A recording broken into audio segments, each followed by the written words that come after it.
സാധാരണ ഇതിൽ കാശ്മീർ ഫയൽസും കേരള സ്റ്റോറിയൊക്കെ പ്രൊപ്പഗാൻഡയുടെ ഭാഗമാണെന്ന് നമുക്ക് എല്ലാവർക്കും അറിയാവുന്ന കാര്യമാണ്.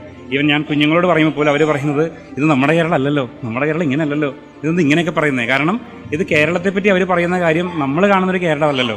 അപ്പോൾ ഇന്ന് കുഞ്ഞുങ്ങൾക്ക് വരെ തിരിച്ചറിയാൻ പറ്റുന്നുണ്ടെങ്കിൽ ഉറപ്പായിട്ടും വിദ്യാസമ്പന്നരായ പൊതുസമൂഹത്തിന് പ്രത്യേകിച്ച് കേരളത്തിലുള്ളവർക്ക് അത് മനസ്സിലാക്കാൻ പറ്റുമെന്ന് ഞാൻ വിചാരിക്കുന്നത്. ഈ കേരള സ്റ്റോറിയും കണക്കുകൾ നിർത്തിയായിരുന്നു, ശ്രദ്ധിച്ചിരുന്നോ? ആ കണക്കുകൾ പിന്നെ എഡിറ്റ് ചെയ്യേണ്ടി വന്നു അവർക്ക്. കാരണം കണക്കുകളെല്ലാം ഊതിപ്പിരിപ്പിച്ച കണക്കുകളായിരുന്നു. അപ്പോൾ വീണ്ടും സഭയോട് വീണ്ടും ഓരോ സമയത്തും ചോദിക്കുന്നുണ്ട്, കണക്കുകൾ വെക്കൂ, കണക്കുകൾ നിരത്തൂ.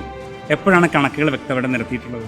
പറയുമ്പോഴൊക്കെ ഉണ്ടെന്ന് പറയുന്നതല്ലാതെ കണക്കുകളുണ്ടെങ്കിൽ ഉറപ്പായിട്ട് പരിശോധിക്കപ്പെടണം, അത് അന്വേഷിക്കപ്പെടണം, അത് ചെറുക്കപ്പെടണം.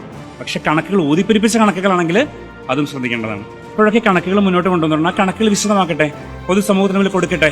ഒരു ഡേറ്റാബേസ് ഉണ്ടെങ്കിൽ ആ ഡേറ്റാബേസ് നമുക്കിവിടെ അന്വേഷിക്കാമല്ലോ ഉറപ്പായിട്ടും.